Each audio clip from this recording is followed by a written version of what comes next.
Hodder, I've just been speaking to a guest on the phone who said that some people in the square had been telling him that the army had been trying to restrict food and supplies coming into the square. Have you seen any sign of that, and how reliant are these people on support from outside the square? Well, they are very reliant on support from the outside, even though I have to tell you that over the last 48 hours, and maybe you can see it on camera, there's some street vendors that made their way through.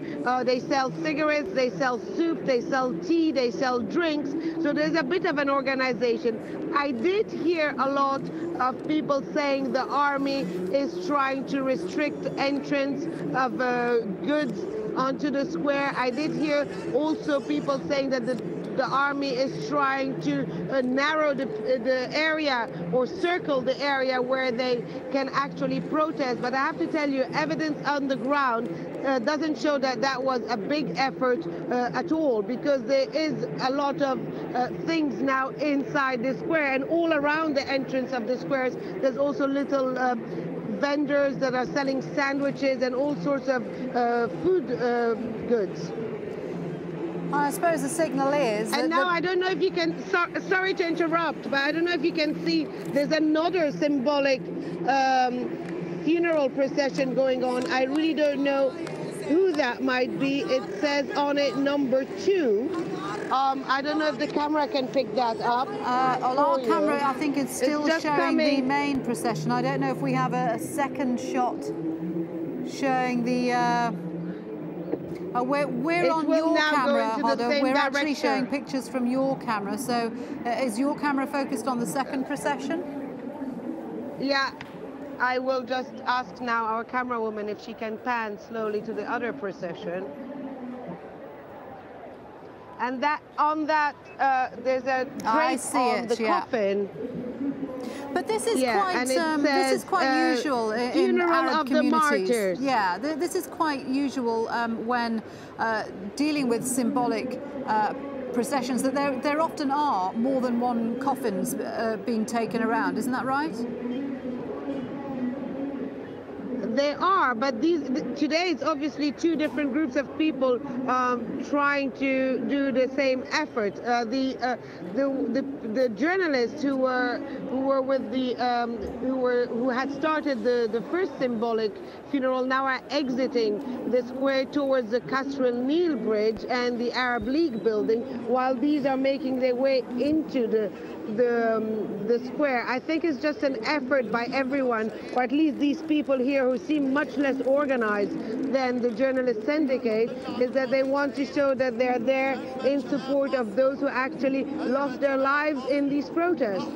Is there a lot of sympathy there for journalists and reporters who have been detained, who have been beaten up while they've been trying to cover these, or is there some suspicion of how journalists are covering it, which is what the government has been allegedly trying to promote, suspicion of foreign journalists? I've heard rumours that, speculation that foreign journalists are being accused of being Israeli spies, for example. Is that kind of thing working? Well, it has worked to some extent, but especially outside of Liberation Square. That is a propaganda that the government has been using for decades. There is nothing new in the government saying or blaming any kind of unrest inside the country on overseas factors. That is something that is actually very much ingrained in the minds of many Egyptians. So outside of Liberation Square, you would find people who still believe that. I spoke to journalists who had been out and about on the streets of Cairo, and they do get hostile looks from the people, not all of the Egyptian people. Now, when it comes to the brutality on the protesters, I think that's a different, people have a different opinion, and I think across the board you would find a majority of Egyptians who widely condemn what happened there. It has really taken Egypt by surprise, because yes, there has been suppression, yes, there has been torture, yes, there has been stifling of any kind of political activism, but usually it happens behind the fortified walls of the prisons or the fortified walls of the Interior Ministry. And there it was on a Friday, happening live on TV for the entire day. And that is something that I think most Egyptians across the board widely condemn. Okay, so we're seeing two symbolic processions going on in the square. I think there's no doubt that feeling is running very high, and events like this serve to bring people together, to provide a focal point for the protesters in the square.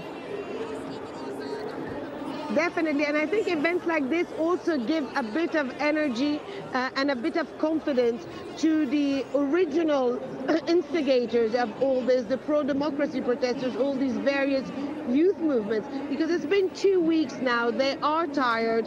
They have been sleeping in tents. They are trying to organize things. They are trying to keep security under control. They really are doing their best to make sure that this remains at all moments a peaceful protest. And they're sort of learning ad hoc, on the spot, on the ground. They have to all the time. They're in a problem-solving mode all the time on how to make this momentum go. So when they hear that other people from the outside are joining them, or when they heard this morning that this symbolic funeral procession for this journalist was happening here, they were quite upbeat, because they do feel that there is support coming from the outside.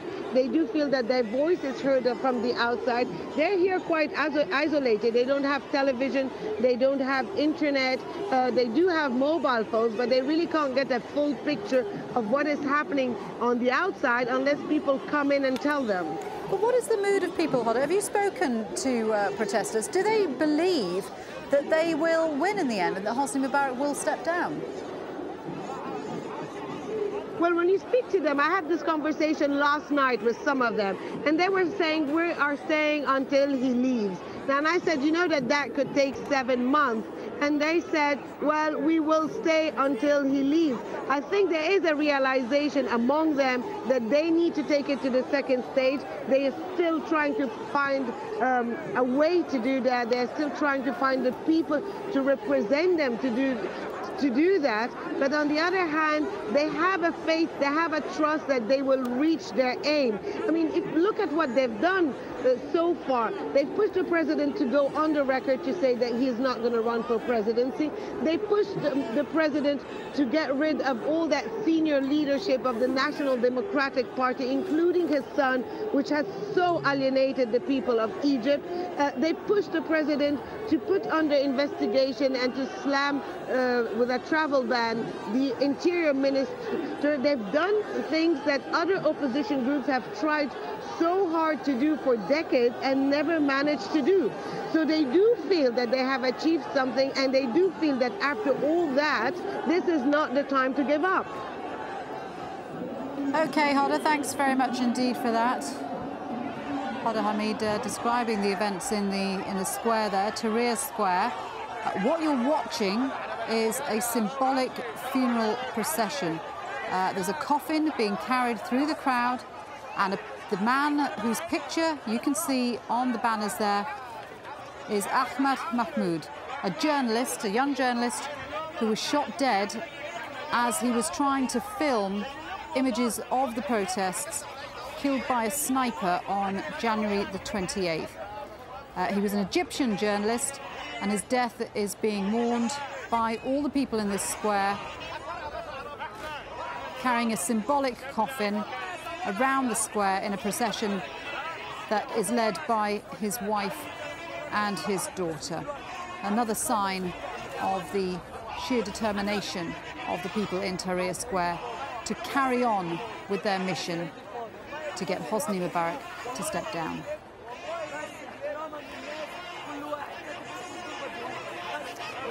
Okay, well, let's leave Tahrir Square there for the time being and get a little bit of extra news from around the world now. WikiLeaks founder Julian Assange is appearing in a UK court on Monday. A judge is expected to rule on whether he should be extradited to Sweden.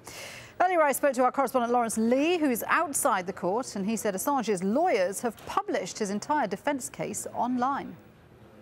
In general terms, what his defence are saying is that they're questioning the validity of the Swedish prosecutors' to execute a European arrest warrant and take him to Sweden for questioning, since he hasn't actually been formally charged with any criminal offence. And they're asking why that has to happen and why it can't be that, for example, the British police can't question him instead. They're also questioning the very nature of the allegations against him, saying that they perhaps don't stand up to scrutiny.